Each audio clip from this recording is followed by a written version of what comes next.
last week, there was an unusual ceremony in Washington, D.C. The Congressional Gold Medal was awarded to the 7 surviving members of the Ghost Army. The Ghost Army was a group of 300 or so soldiers. In World War II, they had a secret mission. Their existence was confidential. No one could know. Their job was to deceive the enemy into thinking that they were real soldiers.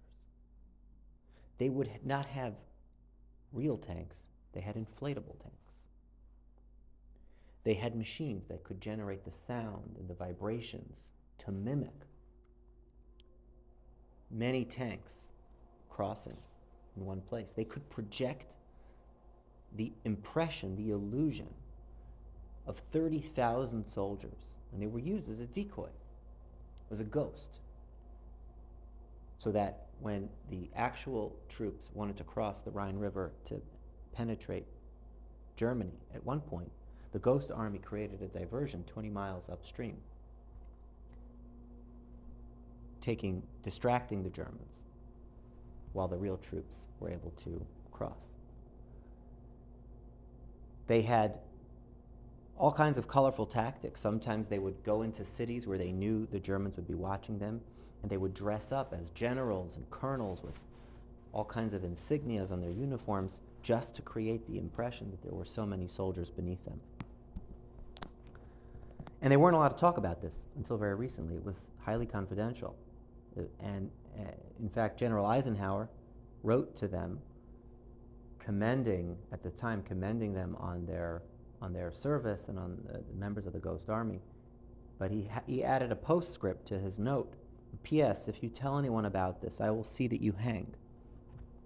Had to be kept under wraps. The family members of one of the Ghost Army soldiers, they would ask, Dad, Grandpa, tell us what you did in the army. And he told them, I blew up tanks. Another one told his wife that he was such a decorated soldier, he wore more insignias than any other soldier in the army. And until recently, it was a secret, but after a lot of lobbying, the Ghost Army has now been declassified, and that's why they were able to be given this award last week. A few to these surviving members. Some of them seemed like they were Jews. Seymour Nussenbaum, Bernard Bluestein, they're 99, 100 years old today, members of the Ghost Army. We talk about the Yetzirah sometimes as an enemy, an army. When you go to battle against your enemy. But the Yetzirah is a ghost army. It's an illusion. It's a deception. It's not a real thing. There's only one thing, that's Hashem. Hashem Echad. The Yetzirah exists to challenge us so that we overcome it and become much better people than we would have been without that challenge. We have these temptations, these pulls in our minds, fantasizing about what this would be like and what that would be like.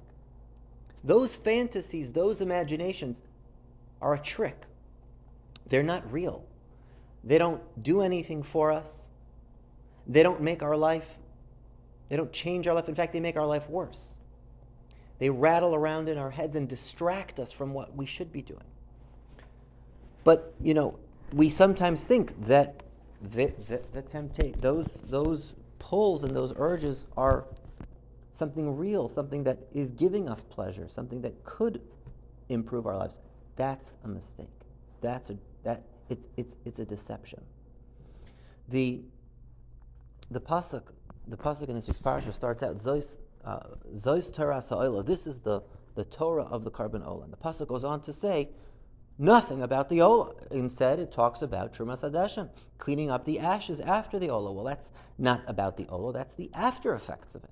That's cleaning up after it. What does that have to do with the Olah? So the Sfas Emes says, you see from here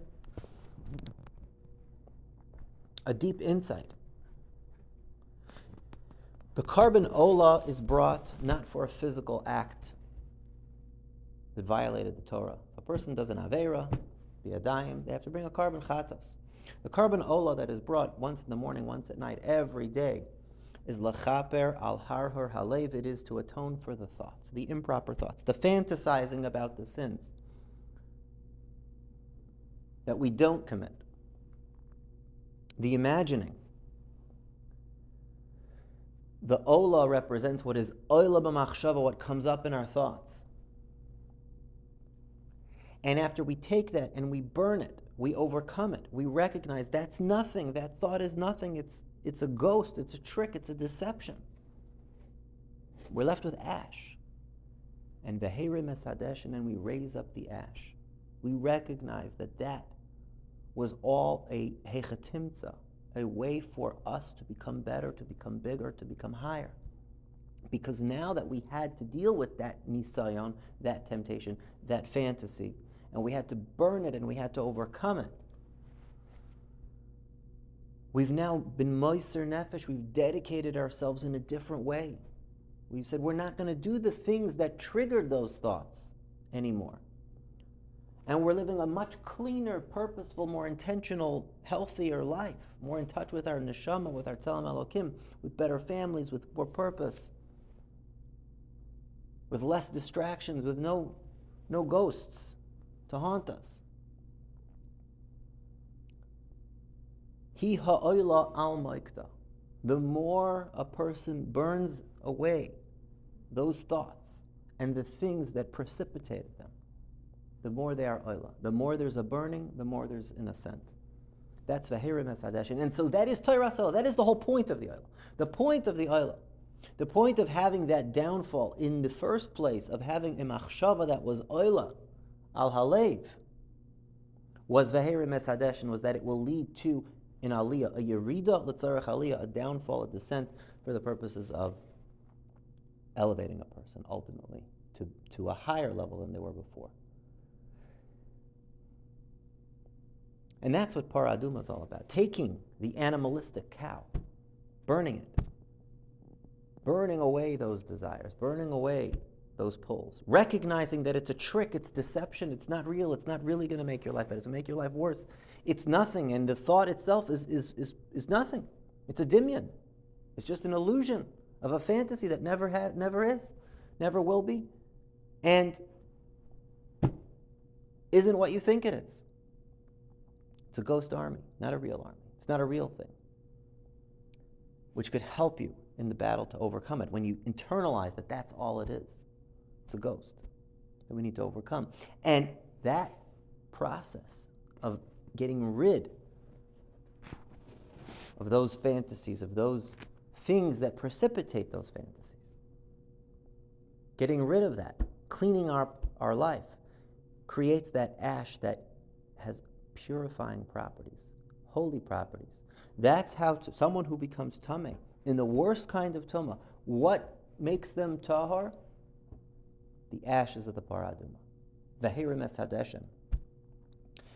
We're preparing for Pesach, the time when Hashem chose the Jewish people, and when He will choose us again this year. B'nisa nigalu, b'nisa nasidin ligoel. It's a time where we have to allow ourselves to be open to being renewed. Hachodesh hazalachem. We just read in the Haftarah about the Parah Aduma and about the purification. V'nosati lach v'asiroisi lev ha'evim mibsarchem. V'nosati lachem lev basar.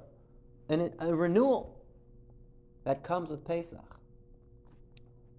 And to prepare ourselves for that, we have this purification process, this tahara process, to burn away the animalistic urges, but as a tactic to understand it's a ghost army, it's an inflatable tank, it's not a real thing. The things that are dangling around in front of you, it's not real, it's an illusion, it's a fantasy, it's fake. So don't entertain it. Don't allow it, don't give it the time, don't give it the space to live inside your head. And don't do the things that bring it there in the first place. You'll see, if you do that, if you burn that out, you're going to be v'herim esadesh, and you're going to be holier, you're going to be more godly, you're going to be happier, you're going to be more purposeful, more clear, more clean. And that will enable us to be worthy of the Geula Shlema, the Nisan Asitin Likoel, Meher V'Meinu.